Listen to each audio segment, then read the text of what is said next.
Et merci beaucoup, monsieur l'ambassadeur.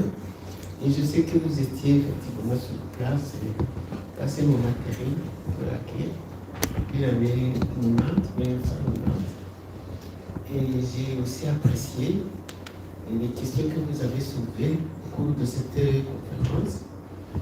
Mais moi, il me reste une question que je voulu pouvoir aborder. C'est la question de justice. Parce que nous ne pouvons pas parler de paix, de développement, si la justice n'est pas rendue équitablement. Et je sais que la Belgique a aussi son rôle dans cette justice. Il y a la justice au Rwanda, il y a la justice internationale au tribunal d'Arusha. Et je sais aussi qu'il y a des procès en Belgique. Et je suis honoré de voir que cette justice ne vise qu'une partie de la population rwandaise, alors que chacun des acteurs a ses responsabilités. Je veux dire les acteurs Hutu et Tutsi. Chacun a ses responsabilités, et jusqu'à présent, je ne comprends pas pourquoi la Belgique ne s'intéresse qu'à juger les Hutus. Vous connaissez. Oui, votre question est pertinente. C'est un constat qui concerne pas seulement la Belgique. Il y a eu au sein du tribunal ad hoc, au sein des Nations Unies, par exemple, pour lancer des enquêtes, des blocages de certaines puissances pour examiner les crimes qui ont été commis par le FPR. Il y a eu des livres entre-temps. Par exemple, le livre de Judy River, qui a L'éloge du sang, qui raconte en détail des crimes qui ont été commis par le FPR. Le rapport du clerc, qui a été salué par dans de nombreux cercles, ne parle pas des crimes du FPR. Il fait référence, mais ne donne pas en détail ou n'investigue pas vraiment sur les crimes du FPR. J'espère que le FPR consente lui-même, c'est peut-être beaucoup demandé, hein, mais qu'il y ait un dialogue. C'est pourquoi j'insiste beaucoup sur le dialogue, pas seulement recherche la vérité, mais aussi un dialogue. Et je crois que je suis certain qu'il y a des personnes parmi vous qui aspirent à ce qu'enfin il y ait un dialogue, un échange de desiderata, de considérations comme la vôtre, et que des crimes, des responsabilités soient examinées et jugées pour lutter ensemble contre l'impunité. Patiemment, nous arriverons peut-être, l'humanité arrivera peut-être à ce genre d'évolution, de développement. Mais je suis d'accord avec vous, jusqu'à présent, il y a eu pratiquement une attention exclusive sur certaines responsabilités, tandis que, bon, écoutons Madame Polony, Natacha, rédactrice en chef de Marianne, qui a été jugée à 2 reprises, et elle a obtenu raison parce qu'elle avait parlé dans une interview avec Glucksmann sur Europe 1 de salauds qui se trouvaient de 2 côtés. Il y avait des salauds, et je suis d'accord avec elle, j'ai déjà d'ailleurs témoigné dans son procès, il y avait des salauds, ou des moins salauds, mais des responsabilités de 2 côtés.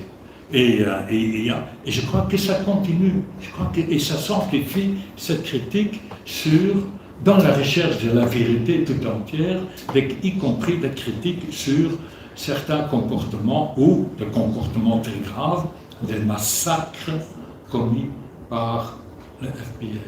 Bonjour Madame Victoire. Kagame oppose toujours une fin de non-recevoir quand on lui parle de dialogue. Donc c'est comme il était sourd au dialogue. Alors comment est-ce qu'on peut exercer une pression, surtout que lui dit qu'il n'y a pas de pression au Rwanda, comment est-ce qu'on peut le pousser, le contraindre au dialogue? Merci pour cette question. Je pense que vous savez qu'il y a une stratégie des Nations Unies pour la consolidation de la paix, de la prévention et l'extrêmement des conflits dans la région du Ghana. Et derrière cette stratégie, il y a les différents pays qui se disent que sont des groupes internationaux pour la région du Ghana. Il y a la Belgique, il y a les États-Unis, il y a la France, il y a la Grande-Bretagne, il y a la Hollande aussi. Tous ces pays sont les pays donateurs du Rwanda. Donc, c'est-à-dire qu'ils ont le levier de pousser le régime de Kagame d'accepter qu'il y ait un dialogue interrwandais. Et je disais que ceux qui sont engagés à la recherche de la stabilité de la RDC doivent aussi comprendre, comme je l'ai mentionné tout à l'heure, que sans résoudre les problèmes internes et politiques du Rwanda, on n'aura jamais la stabilité. On a eu des différentes initiatives, des initiatives militaires, ça n'a donné aucun résultat, ça fait maintenant 3 ans, 30 ans plus tard, avec les résultats que nous connaissons, le bilan macabre. Donc, je crois que c'est le moment que tous ces pays, toutes ces personnes de bonne intention comprennent bien que quand même, il faut, une fois pour toutes, inclure le Rwanda à la recherche de solutions du problème de la stabilité de la RDC. Et pourquoi M. Young l'a mentionné aussi quand il a parlé de comment on peut approcher là où nous sommes, après la là où vous êtes ici au Rwanda, mais là où vous êtes à l'étranger, d'impliquer aussi la population locale pour qu'ils puissent comprendre le vrai problème de la région de Ghana, pour qu'ils puissent pousser les politiciens à agir pour le bien-être des habitants de la région de Ghana. Je vous remercie. Bonjour madame, une question très courte. Ne pensez-vous pas que, aussi longtemps que l'Occident n'arrête pas sa complicité avec le régime en place au Rwanda, rien ne pourra se faire? Très claire question, Victoire. Oui, non, vous avez raison. Aussi longtemps que la communauté internationale, c'est tous les Occidentaux, tout à l'heure, je viens de citer les grands donateurs du Rwanda qui ont les leviers dans la main pour pousser le régime de Kagame à accepter le dialogue. Par exemple, le rapport que j'ai mentionné tout à l'heure, qui a été publié avant-hier d'Orumi, on parle clairement du soutien de la première rwandaise au M23, mais on ne prend pas les mesures comme celles qu'on a fait en 2010. Parce qu'on a vu comment ça s'est fait. Quand on a brandi la menace de couper les aides financières, moi je ne souhaitais pas qu'on coupe les aides, mais quand même si on fait cette menace-là, on dit clairement aux Rwandais, si vous ne retirez pas, nous n'allons plus soutenir votre budget. Si vous ne retirez pas, nous n'allons plus soutenir votre budget. Parce que le développement qu'on est en train de soutenir au Rwanda, on ne peut pas avoir un développement durable si on n'a pas la démocratisation. Et si on ne démocratise pas le Rwanda, si on ne résout pas les problèmes des réfugiés rwandais, on n'aura pas tout ce développement qu'on est en train de soutenir au Rwanda, va partir en feu.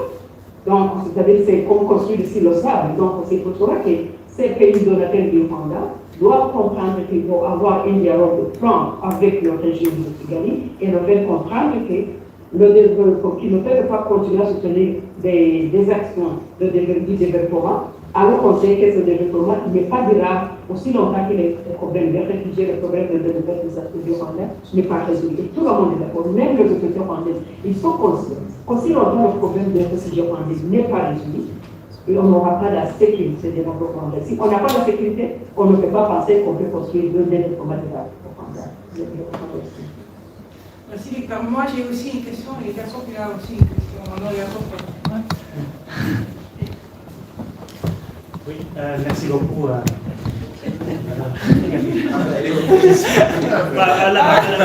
d'accord.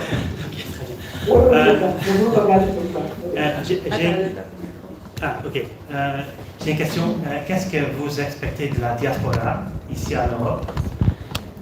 Comment est-ce qu'ils peuvent vous aider dans votre mission? Et puis, ne serait-il pas possible d'organiser quelque chose à Kigali avec une délégation de la diaspora qui parle avec des gens du gouvernement rwandais Je sais qu'il y a des exemples au Burundi où ça s'est arrivé avant. Peut-être, je dis ça un peu en blaguant, mais pas aussi, pas du tout, parce que pourquoi pas. Donc, juste pour ouvrir quelque chose de dialogue. Peut-être que vous me ridiculisez, mais je suis quand même intéressé à votre avis. Madame Ingabire. Oui, je crois que ce sont des questions d'abord, comme qu'est-ce que j'attends de la diaspora, et puis surtout s'il y a une délégation de la diaspora rwandaise qui peut venir au Rwanda pour avec les autorités rwandaises. Donc, ce sont ces deux questions. La première, vous l'avez souligné vous-même dans votre intervention, quand vous avez demandé justement à les gens de la diaspora de mobiliser la population locale, des organisations locales, pour qu'ils puissent comprendre les problèmes de la région de Kara, pour qu'ils puissent les aider à faire comprendre à les autorités des pays là où ils sont, des problèmes des Rwandais de la région et comment résoudre ces problèmes. Donc, vous avez souligné ça vous-même, et c'est une bonne interprétation que je vous remercie de l'avoir fait, de l'avoir souligné à mes compatriotes, et j'espère qu'ils ont compris ça. Et la deuxième question est de savoir si les délégations de l'extérieur, de mes compatriotes qui sont à l'extérieur, peuvent venir dialoguer avec les autorités rwandaises. C'est une chose que j'en ai parlé une fois avec certaines autorités, parce qu'il y a certaines autorités où on discute de ces problèmes de dialogue. J'ai l'appel de route que je voulais présenter le résumé, donc j'en ai discuté avec certaines autorités rwandaises, mais ils ne sont pas donné suite à notre discussion, mais ils sont conscients que c'est la seule solution que nous avons pour la stabilité de l'âge dans notre pays, pour la stabilité de paix et de développement de l'âge dans notre pays. Seulement, ils ont encore peur de refaire.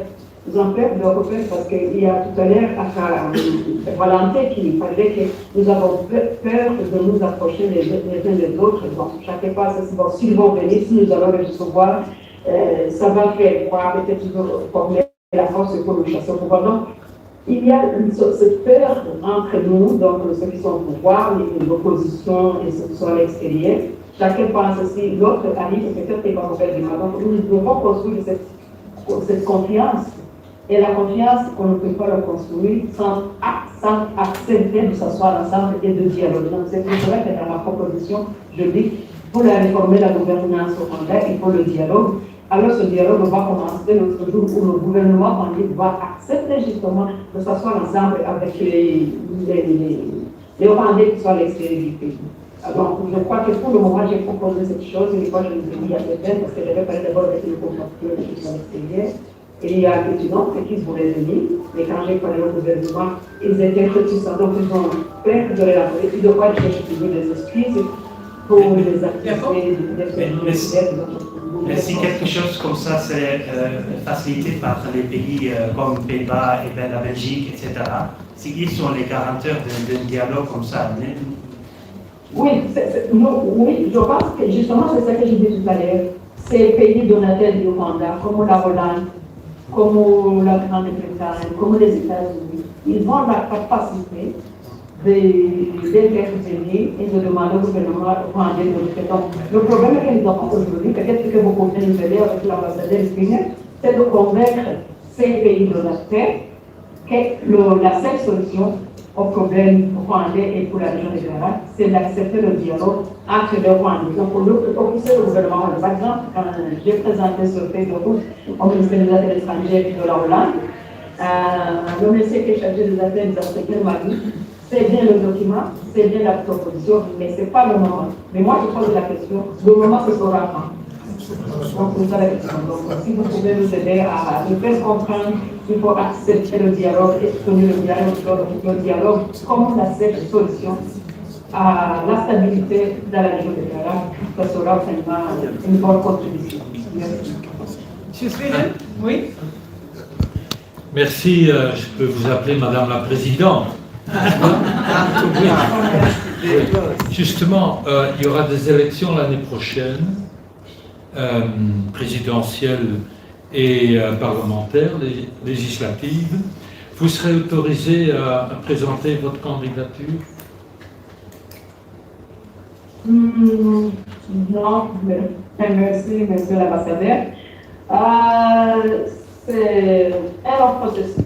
Comme Alain l'a présenté.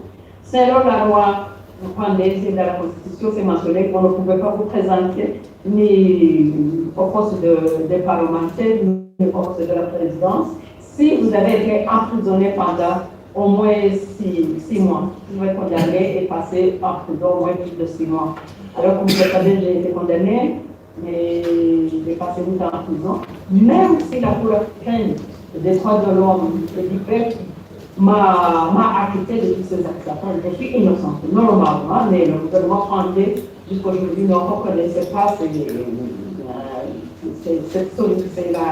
la résolution de cette Cour. Donc, jusqu'aujourd'hui, je ne sais pas participer, sauf il y a dans l'autre loi, dans le Code pénal. La Cour pénale accorde au président de la République les pouvoirs de pouvoir amnistier, traiter pour le bien du pays, et à ce moment-là, il peut me laisser participer. Déjà, comme Anne Karabi, je ne suis pas totalement libre. Vous savez, je ne peux pas sortir de mon pays, je dois me permettre du Parlement devant le procureur.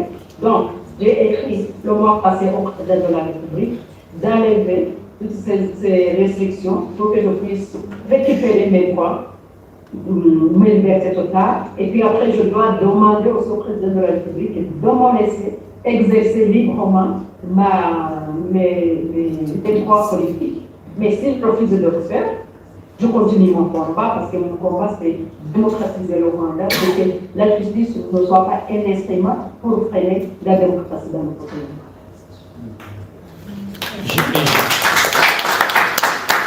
Je vois bien la communauté internationale ou une partie de la communauté internationale à faire une démarche spécifique en votre faveur pour assister à un geste de bonne volonté, d'ouverture, de début de dialogue. Voilà. Bon, c'est promis. Le régime autorise Mme Ingabire de participer au processus démocratique du pays. Ok, c'était une bonne initiative, non? Tout le monde était là, alors on a bien entendu ce qu'il y a. Ok, maintenant, je voudrais demander Max Norman à mon côté.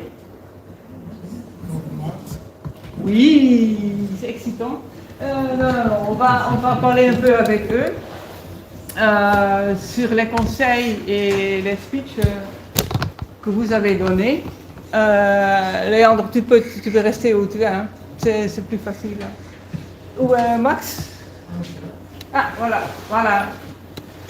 C'est plus facile comme ça. Hein? Pour les caméras, c'est mieux qu'on... Ouais, ok. Voilà, et on a aussi Lydie de Canada. Elle est présente par Zoom, si tout va bien. Et j'espère que Victoire reste aussi avec nous. Alors, bon, Normand, c'est qui?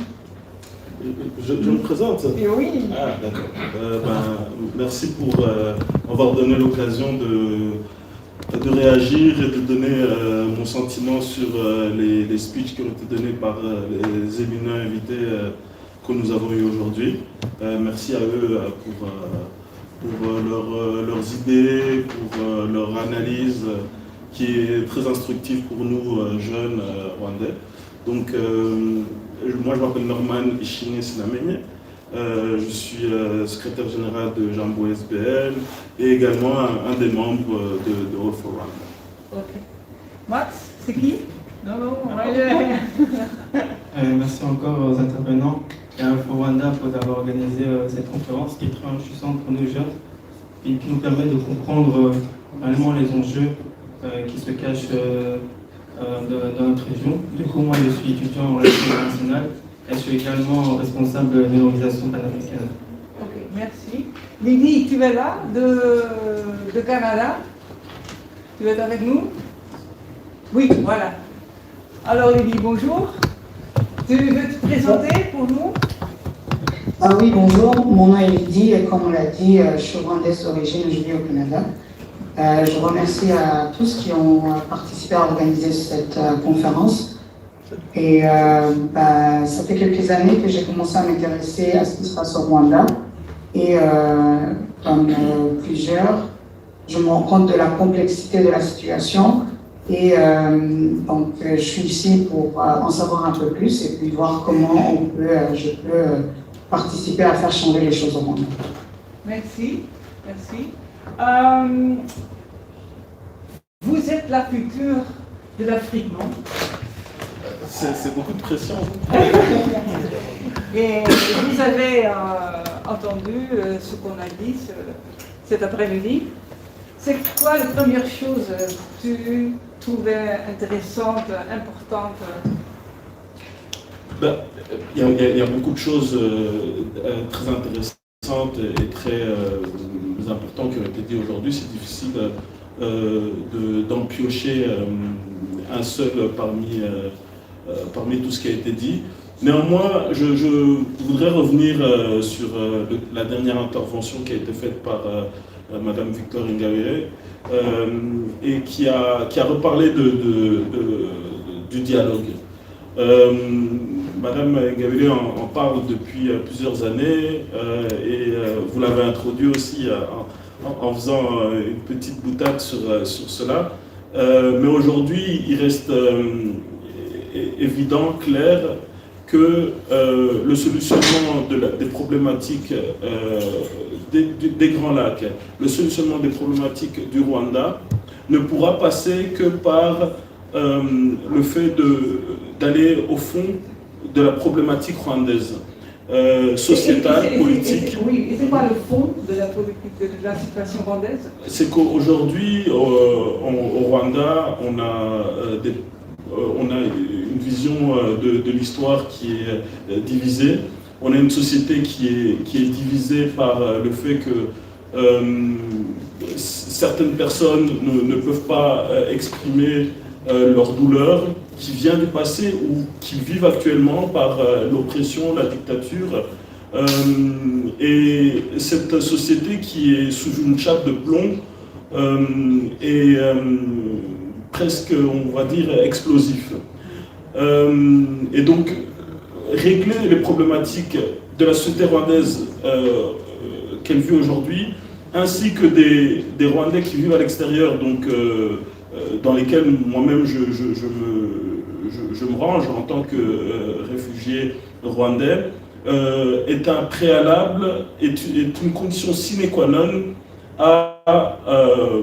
au fait de s'attaquer aux problématiques sécuritaires et de paix qu'on connaît dans la région des Grands Lacs. Ok. Et Max, on parle de la situation de la paix et de la réconciliation. Monsieur Sven va son meilleur pour dédication à aller à Rwanda. Tu veux partir avec lui à Rwanda?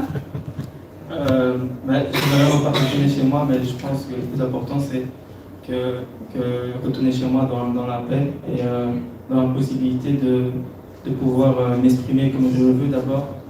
Et je pense que c'est pas encore permis au Rwanda. Et ce que je retiens quand on parle de dialogue et de vérité, je pense que c'est un peu les deux points sur lesquels M. Sunen et Mme Ingabire sont revenus. Je pense que c'est très important de se mettre d'accord sur une vérité. Et je pense que ça, c'est un combat, surtout moi en tant que jeune ici, en tout cas à Bruxelles, c'est un combat entre jeunes de se mettre d'accord sur une vérité parce que certaines versions, d'autres n'ont pas. Du coup, je pense que c'est important de pouvoir se mettre ensemble et dialoguer, comme Mme Ingabire l'a dit. Et comment est la relation entre les jeunes et les vieux Rwandais? Je pense qu'elle est bonne. Il y a certains tabous aussi. Je pense qu'il y a une introspection qu'on doit se faire entre nous, chez les Rwandais, parce qu'il y a un certain tabou entre les anciennes générations qui n'expriment pas tout à leur enfant. Par exemple, moi j'ai dû apprendre tout ça de manière d'abord autodidacte, parce que je sais que mes parents ils ont souvent cette méfiance qu'ont les plus vieux, qui est compréhensible. Mais je pense qu'on doit lever les tabous, ne plus avoir peur et comprendre que ce soit pour nous, que ça nous concerne également nous, mais et surtout nos enfants qui vont venir après, parce que ça concerne finalement notre pays. Ouais. Et c'est aussi un premier pas pour la réconciliation et plus de confiance, et plus de... Oui, c'est le premier pas, parce que je pense qu'il y a d'autres enfants qui ont d'autres versions de l'histoire alors qu'ils font partie de la même région. Du coup, je pense qu'il est important d'avoir un dialogue. Ouais. Et Lydie, tu es membre d'un cercle de pardon. Et c'est un cercle qui veut dire pardon avec un cœur ouvert pour les autres. Tu es aussi un défendeur d'un, comment dire, qu'on peut aide-moi. Souvenir tout le monde qui a tué pendant le génocide. Alors, tu penses que ça peut aussi jouer un rôle pour la réconciliation? Oui, mais comme tu le dis, ça fait à peu près 5 ans que je suis intervenante en cercle de pardon. Donc, c'est des cercles de pardon qu'on organise avec des gens qui viennent d'eux-mêmes. Donc, on ne les force pas à venir, ce qui est quand même contraire à ce qui se passe au Rwanda, d'après ce que j'ai pu comprendre. Donc, c'est par choix que les gens viennent et pour exprimer totalement à cœur ouvert, comme tu l'as dit. Mais malheureusement, en ce moment, ce n'est pas possible encore. Donc, il y a une histoire qui est racontée d'une façon très unilatérale et dès qu'on passe à côté, il y a des représailles et puis on n'est pas libre de s'exprimer comme on peut. Et donc, ce cercle de pardon, par exemple, je ne pense pas que ce soit encore possible dans les conditions actuelles pour les Rwandais, parce qu'ils ne sont pas encore libres de raconter exactement ce qui s'est passé. Et donc, moi, les questions que j'avais, au fait, c'est justement, et c'est ce que Victoire Ingabire a essayé de répondre, c'est d'amener toutes les parties prenantes de la société rwandaise à table et de discuter. Et je pense qu'il y a beaucoup de Rwandais qui aiment ça, mais en même temps, il y a le FPR qui n'a pas tout intérêt à ce que ce dialogue se passe parce qu'il y a des vérités qu'ils ne veulent pas qui soient connues, parce que ça les incrimine aussi. Donc, c'est assez... Bon, donc, avec tout ce que j'ai entendu ici, la question reste la même, je n'ai pas vraiment eu de réponse. Comment amener le FPR qui a tout... en fait, sans le FPR, en fait, ça ne peut pas se faire. Non. Alors, donc, comme vous les avez prévenus... Je ne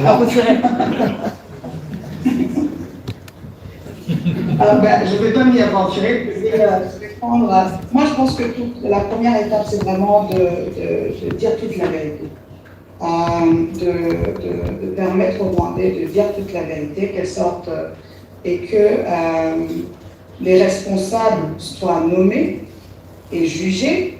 Et de là, peut-être, à commencer, il faut qu'il y ait des signes qui démontrent qu'il y a une bonne volonté pour que tous les Rwandais puissent se sentir dignes dans leur pays et on tient vraiment à construire un futur meilleur. Mais si on prend une partie de l'histoire et qu'on construit tout le futur du pays sur une partie de l'histoire, il y a l'autre qui est là et qui va continuer à faire traîner les choses. Donc, pour moi, c'est vraiment, ça doit commencer par toute la vérité. Madame Lebrun, vous me permettez de dire quelque chose? Bien sûr, Monsieur Flamme. J'ai parlé de la volonté de la communauté internationale qui est l'élément majeur du changement ou non. Si la communauté internationale n'abandonne pas le régime à Kigali, rien ne se passera, aucun dialogue ne sera possible. Et le baromètre de cette volonté, c'est la justice. Et cette justice, jusqu'à ce jour, est unilatérale, une justice de vainqueur. Je rappelle que des gens qui ont été acquittés par le TPIR et des gens qui ont servi leur peine sont confinés dans une maison au Niger. Le colonel Tarsis Mouvouni y est décédé il y a quelques jours par faute de soins. Et le greffier nous a adressé une lettre aux avocats en disant qu'il accorde encore un dernier montant de $10 000 par an pour chacun, ce qui n'est rien du tout pour vivre, c'est moins que le SMIC, quand on calcule 820 € par mois, et qu'on ne payera plus les médicaments. Ce sont des gens âgés, qui vivent dans une maison où il n'y a même pas l'air conditionné. Qu'est-ce que c'est ça comme justice? Est-ce que les Nations Unies ne peuvent pas prendre, puisqu'ils ont décidé de faire une justice, quand même, quand des gens sont acquittés, de leur rendre tous leurs droits? Et ça n'arrive pas. Ils sont là, ils vont tous mourir là-bas. Je vous l'annonce, et ce sera comme ça. C'est un scandale. Oui. Non, juste une idée qui me vous a rajouté avant l'intervention tout à fait pertinente de Maître Flamme. Et les pays africains, est-ce qu'on ne pourrait pas entendre plus souvent et de façon plus engagée, plus claire, également la diplomatie africaine? On parle notamment, pas exclusivement bien sûr, mais principalement d'un conflit maintenant entre deux pays voisins africains. Est-ce que l'Union africaine, est-ce que d'autres pays voisins de la région ne se sentent pas appelés à se prononcer également et pour promouvoir des valeurs de justice, de dignité, de respect du droit international? Je remercie l'ambassadeur Swinen notamment qui a soulevé ce problème de la responsabilité africaine. Moi, j'inviterai ces jeunes qui évoluent dans cette communauté, dans ces communautés européennes, de prendre vraiment cet aspect avec les deux bras. Parce que c'est quand même étonnant qu'on continue à parler du néocolonialisme, qu'on continue à parler des Européens qui nous discriminent. Et quand on voit ce qui se passe maintenant au Malawi, vis-à-vis des réfugiés rwandais, et que les gens ne condamnent pas, les Africains, alors qu'ils crient justement lorsque les immigrants sont refoulés par les Européens vers chez eux. Qu'est-ce que c'est incompréhensible. Merci Annick. Je vais juste poser une question à l'ambassadeur Swinen. Vous avez relevé tout un tas de questions qui restent sans réponse dans la crise rwandaise. Avec votre expérience de diplomate, quand vous avez relevé toutes ces questions, c'est sûr que vous avez un début de réponse. Je voudrais vous entendre parler un peu. Qu'est-ce qu'on peut faire pour trouver des réponses à ces questions et qui doit prendre les devants? Ok. Ja. Des questions spécifiques ou... Non, vous avez dit que la crise rwandaise, c'est tout un tas de questions qui restent sans réponse. Mais je vous remercie de votre question parce que ça me permet justement peut-être de nuancer un peu. On parle de recherche de la vérité, et c'est pourquoi j'ai énuméré toute une série de questions. Je n'ai pas épuisé la série, il y en a encore d'autres. Mais trouver la vérité ne résout peut-être pas tout.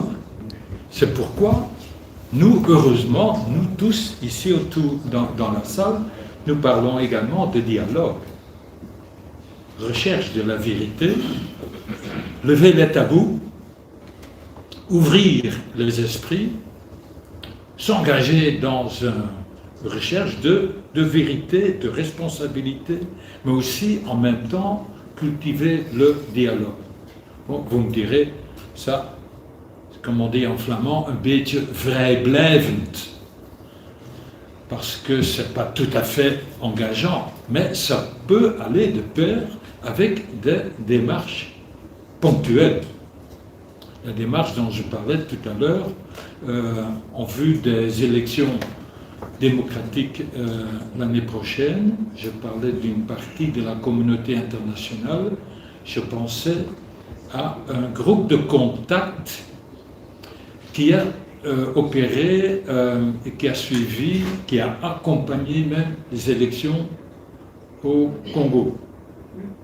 Et qui va suivre, et c'est un groupe de quelques pays seulement. Mais l'ONU, un représentant de l'ONU y est également. Ils sont dans ce petit groupe, les Hollandais et les Belges. The Contact Group pour les élections au Congo. Et je me pose la question si ce groupe ne doit pas également suivre, s'occuper, éventuellement faire des démarches auprès des autorités rwandaises pour justement les accompagner dans le cheminement, dans la préparation des élections. Il y a donc beaucoup de moyens, beaucoup d'engagements, beaucoup de responsabilités individuelles, collectives, institutionnelles, pour essayer de répondre à ces questions. Mais, par exemple, si on avait une clé, la responsabilité de l'attentat de l'avion, rendue publique, public, pour mettre fin à l'impunité, on aurait déjà une clé qui ouvrirait, qui donnerait accès à beaucoup d'autres pièces. On connaît cette responsabilité. Mais c'est Jean Flamme qui connaît la réponse. Non. Mais ce n'est pas la communauté internationale qui la connaît. C'est le TPIR qui connaissait la réponse. Le dossier secret que je vais plaider devant un nouveau procès de génocide bientôt à Bruxelles donne les réponses. Les témoins ont été interrogés. C'est Louise Arbour qui a classé ça top secret. Imaginez-vous que même les interamoués étaient non seulement fondés, l'aile militaire, par le FPR, mais étaient aussi commandés par des officiers FPR. Et on reproche à mon client d'avoir commandé et financé les interamoués. Mais c'est de la folie. Ce que je veux dire, non, et j'en termine, la recherche de la vérité, je suis tout à fait d'accord avec toi, c'est énormément important. Mais si le procureur fédéral en Belgique ne refuse cette vérité en prétendant encore toujours qu'il y avait un plan préexistant des massacres des Tutsis, alors que le TPR lui-même a quitté pour ça en disant, en argumentant dans les jugements divers que le procureur n'a pas prouvé le plan préexistant. Merci. Alors je dis, monsieur le procureur fédéral, mais qu'est-ce que vous dites? Merci Jean. C'est scandaleux. Je vais poser la question à monsieur l'ambassadeur.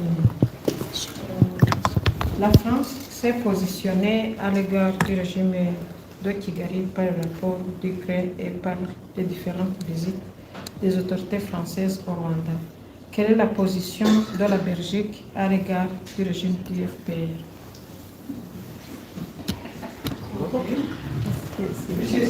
Question en bas. Je suis retraité, madame, depuis bientôt 12 ans. Je n'ai aucune responsabilité politique, diplomatique, donc je ne peux pas parler au nom du gouvernement belge. Je ne parle qu'en mon nom propre. Et à l'époque, quand nous étions, comme j'ai dit tout à l'heure, France et Belgique présentes au Rwanda, nous n'avions pas toujours les mêmes. Nous étions d'accord sur l'essentiel. Sur l'essentiel. Processus de paix, processus de réforme interne. Et deux défis majeurs auxquels le Rwanda se trouvait confronté. Le Rwanda a relevé ces deux défis et ce processus, ce double processus, allait réussir. Et donc la Belgique et la France étaient engagées à côté, pas à la place d'eux, mais à côté pour les aider à ce processus. Mais il y avait quand même des différences, surtout dans la méthode ou dans la communication. Par exemple, la Belgique était beaucoup plus prononcée ouvertement sur le respect des droits de l'homme, beaucoup plus que la France. C'est une question de degré de communication. Les Français étaient encore présents militairement. Les Belges étaient absents militairement jusqu'au moment où la minuar était mise en place. Et la Belgique s'est engagée pour fournir une contribution substantielle à la composition de la minuar. Mais aujourd'hui, nous... Elle a retiré ses troupes au moment cardinal. Oui, mais je ne vais pas entrer, enfin, ce ne sont pas des détails, hein, mais nous avons retiré... Attends, oui, je veux bien continuer, si vous le permettez, si vous le souhaitez. Apparemment, vous le souhaitez. La Belgique a retiré ses troupes de la Minuar au moment où on tuait également des Belges. Pas comparable, bien sûr, aux centaines de milliers de personnes rwandaises victimes des massacres et du génocide. Mais quand même, 10 par an, mais également 10 victimes civiles belges. Et à la radio-télévision libre d'Émile Colline, on clamait que tout le monde devait se farcir son belge. Alors, à ce moment-là, la Belgique s'est retirée de la Minuar. J'étais très malheureux avec la décision, à l'époque quand j'étais encore en fonction, donc, avec la décision du gouvernement belge de plaider pour le retrait intégral de la Minuar. Moi j'aurais préféré, et je l'ai dit au Premier ministre 2-3 jours après mon retour, après l'évacuation, mon Dieu, ce qui se passe actuellement au Rwanda, c'est très, très, très, très grave. Il ne faut pas sous-estimer tout ce qui pourrait encore arriver parce que c'est extrêmement grave. Alors, je parlais d'un éventuel repli de la Minuar dans un pays voisin pour se donner le temps, pour que l'ONU se donne un peu de temps pour réfléchir à un mandat plus musclé. Et mon Premier ministre me répondait « There is geen peace meer te keepen ». Il n'y a plus de paix à sauvegarder, à maintenir. Le processus Arusha s'est effondré, a implosé, donc on n'a plus rien à faire sur place. Bon, je ne vais pas m'étendre là-dessus parce que je voudrais, vous souhaiteriez que j'explique surtout la politique actuelle de la Belgique à l'égard du Rwanda. Elle est très prudente. Elle est très prudente. Donc, je parle à mon nom propre. Elle est très prudente, mais personnellement, je trouve qu'elle ne devrait peut-être pas s'immiscer lourdement dans l'organisation même de la société, mais là où nous partageons des valeurs, j'insiste là-dessus, j'y attache une très grande importance. Là où nous partageons des valeurs fondamentales, les droits fondamentaux de l'homme et de la femme. Là, nous devrions être, la Belgique devrait être plus assertive. Ce que la France, contrairement à il y a 30 ans, n'était pas. À l'époque, la Belgique était plus assertive en matière de droits de l'homme, la France beaucoup moins. Maintenant, la Belgique pourrait et est en réalité, jusqu'à un certain niveau, assez outspoken, assez prononcé sur les droits de l'homme. Le président Macron, le rapport Duclerc, tous les idiots utiles qui comptent la France et qui chantent ensemble avec une propagande rwandaise, je trouve ça très très très décevant et assez inquiétant. Cette France parle beaucoup moins des droits de l'homme au Rwanda que la Belgique. Mais néanmoins, je trouve que la Belgique devrait être, la diplomatie belge devrait être pourrait être encore plus assertive en matière de droits de l'homme. La Belgique se tait. Non, ne se tait pas. Qui ne dit mot consent. Ok, madame, oui. Alors, dans ce contexte-là, avec cette obsession des droits de l'homme, qu'en est-il de l'accréditation du futur ambassadeur Eh bien, là aussi, qui est quand même fondamental du point de vue des droits de l'homme. Là aussi, je vais être tout à fait honnête avec vous. Je trouve ça très grave. Oser présenter, et je parle en mon nom propre, hein, j'insiste là-dessus, et permettez-moi de dire d'abord que je crois qu'on est cette question est à l'examen. Cette question n'est pas prise à la légère. C'est une question lourde de conséquences, éventuellement. Mais je suis certain qu'on prend ça très au sérieux, du côté affaires étrangères, du côté gouvernement belge. Moi personnellement, si on me demandait mon avis, je dis, ou bien, non, je ne vais pas expliquer les méthodes qui n'ont pas besoin d'être expliquées publiquement, parce que je vois, vous enregistrez. Non, j'ai une idée là-dessus, mais je trouve qu'il faut quand même oser, maintenant, dans la diplomatie, ce qui compte, c'est le respect de l'autre, c'est le respect de soi-même et le fait de se faire respecter. Voilà. Et vous m'avez parfaitement compris. Voilà. Mais ce que moi je ne comprends pas... Jean, c'est bon. Non, Jean, arrête. Non, ce que moi je ne comprends pas, Johan, c'est que la Belgique, qui a été pendant 2 ans membre du Conseil de sécurité, n'est pas mis, laisse-moi parler, n'est pas mis le Congo sur le programme. Jean, c'est fini. Sur le calendrier. Pas un Jean, mot. c'est fini. Avec 5 millions de victimes. C'est fini. C'est un scandale. C'est fini. Non, c'est pas fini. Oui, c'est fini quand nous on dit que c'est fini. Oh non. Moi, je suis madame la présidente de cette conférence. Alors, c'est moi qui... Le meilleur remède contre le sida. Non. Une phrase. Et ça deux hommes. Ça fera plaisir à Maître Flamme.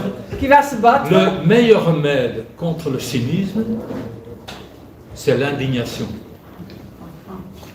Qu'est-ce que ça aide, l'indignation? Moi, je crois dans le combat. Maintenant, le combat, l'action. Non, monsieur, oui, c'est bien de s'indigner. Messieurs, c'est bon. Non, c'est bon. Et l'Europe ne fait rien.